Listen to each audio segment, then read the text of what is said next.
કેમ છો બાળમિત્રો? બાળમિત્રો, સીટી એક પરીક્ષાની અંદર આજે આપણે સંબંધ દર્શાવતા પ્રશ્નો જે પૂછવામાં આવે છે બૌદ્ધિક કસોટીમાં તે જોઈ લઈશું. ચાલો તેમને ઉદાહરણ દ્વારા આપણે સમજી લઈએ. સૌથી પહેલા સમાન સંબંધ કયો છે એ શબ્દ આપણે અલગ તારવશું અને તે રીતે આપણે ખાલી જગ્યા પૂરીશું. પહેલું છે ગાય તો વાછરડું, તો ઊંટ તો શું હોય? તો અહીં તમને સંબંધની ખબર પડશે. ગાયનું બચ્ચું વાછરડું, તો ઊંટનું બચ્ચું શું? તો જવાબની અંદર બોતડું શબ્દ તમારે ગોતી લેવાનો છે, કારણ કે ઊંટના બચ્ચાને બોતડું કહેવામાં આવે છે. ભેંસનું બચ્ચું હોય તો પાડું હોય, ગધેડાનું બચ્ચું હોય તો ખોલકું હોય. આ રીતે તમે કોઈ પણ પ્રાણીઓના બચ્ચાને શું કહેવામાં આવે છે એ પણ તમારે યાદ રાખવાનું છે. પ્રશ્ન નંબર 2 જોઈએ. શુભ તો અશુભ, તો સફળનું શું થાય? તો એ પહેલો સંબંધ જોવાનો છે. શુભનું અશુભ થયું, વિરોધી છે, તો સફળનું નિષ્ફળ થાય. સફળતા મળી હોય તો નિષ્ફળતા મળે, તો એ વિરોધી શબ્દવાળો સંબંધ આપણને જોવા મળે છે. આગળ જોઈએ 3 નંબર. પવન તો સમીર, તો પૃથ્વી તો શું? તો અહીં સંબંધ જોવો. પવન અને સમીર એ બે એક જ નામ છે, એટલે સમાનાર્થી શબ્દ છે. તો પૃથ્વીને બીજું શું કહેવાય? તો જે એબીસીડી આપ્યા હોય તેમની અંદર જો અવનિ શબ્દ આપ્યો છે તો અવનિ શબ્દ આપણો સાચો છે, પૃથ્વીને અવનિ કહેવાય. એટલે કે સમાનાર્થી શબ્દની જોડ એ બતાવે છે. હવે આગળ જોઈએ 4 નંબરનું ઉદાહરણ. ભારત તો રૂપિયો, તો અમેરિકા તો શું? તો ભારતની અંદર કયું નાણું છે? રૂપિયો. તો અમેરિકામાં શું છે? ડોલર.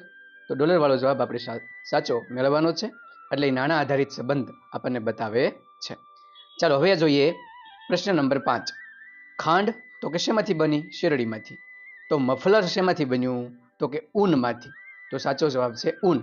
તો એ બનાવટના આધારે કે શેમાંથી બન્યું એ સંબંધ અહીં બતાવે છે. એટલે જે જવાબ ઊન શબ્દ સાચો છે એ આપણે શોધીને ત્યાં લખવાનો છે. પ્રશ્ન નંબર 6 જોઈએ. મહાત્મા મંદિર ક્યાં આવેલું છે? તો કે ગાંધીનગર. તો કાંકરિયા ક્યાં આવેલું છે? તો જવાબમાં શું લખશું? અમદાવાદ. એ સ્થળ આધારિત સંબંધ બતાવે છે. એટલે ખાલી જગ્યામાં મેં અહીં અમદાવાદ બતાવ્યું છે. આગળ જોઈએ. નાતાલ કયા મહિનામાં આવે? ડિસેમ્બર મહિનામાં. તો અહીં મહિનો આપ્યો છે. તહેવાર તો કે જાન્યુઆરીમાં. તો ઓપ્શનની અંદર ઉત્તરાયણ 14મી જાન્યુઆરી આવે છે, એટલે ઉત્તરાયણ આપણે સાચો જવાબ અહીં આપેલો છે. તો અહીં તહેવાર અને સમય આધારિત સંબંધ આપવામાં આવ્યો છે. હવે આગળ જોઈએ પ્રશ્ન નંબર 8. લોહી તો કે હૃદય, તો પરસેવો. તો એ અંગ છે. લોહી તો કે હૃદય સાથે જોડાયેલું છે. તો પરસેવો કોની સાથે જોડાયેલો છે? તો કે ચામડી અથવા ત્વચા. તો જવાબ આવશે ત્વચા. તો એ અંગનો સંબંધ બતાવે છે. એબીસીડીમાંથી આપણે શોધી શકીએ છીએ.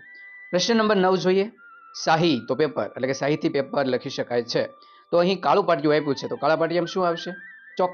તો એબીસીડીમાં જવાબ આપેલો ચોક શબ્દ આપણે ઉપયોગ કરશું, જે ઉપયોગના આધારે અહીં આપવામાં આવ્યું છે.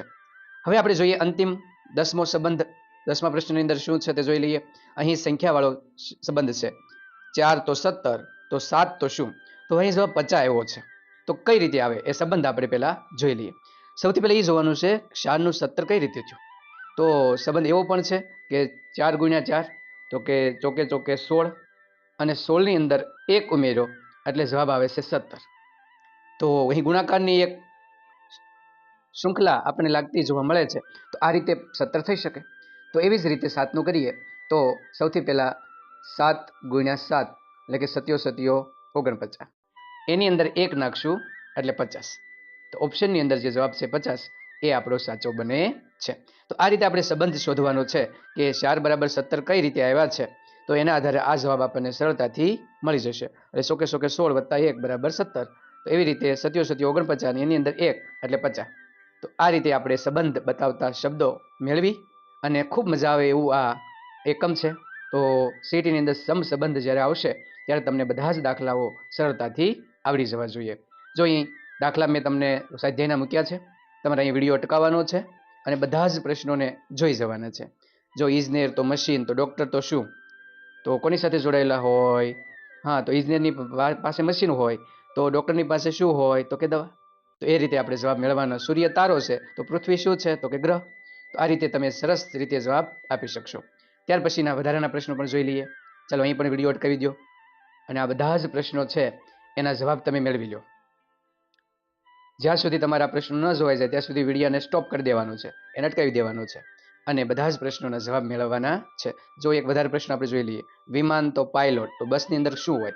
તો બસની અંદર વિમાનને કોણ ચલાવે? પાયલટ. તો બસને કોણ ચલાવે? ડ્રાઈવર.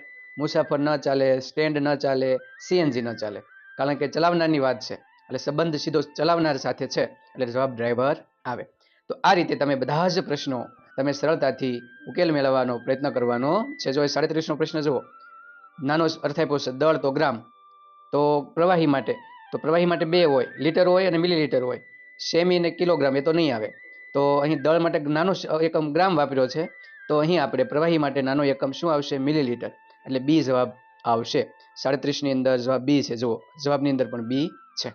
તો આ રીતે અહીં લીટર પણ આવી શકે, મિલીલીટર પણ આવી શકે, પણ અહીં નાનો એકમ ગ્રામ લીધો છે એટલે પ્રવાહીમાં પણ આપણે નાનો એકમ લેશું. તો આ બધા જ એકમનો મહાવરો તમે કરી લેજો, પ્રશ્નો વ્યવસ્થિત રીતે ઉકેલી લેજો.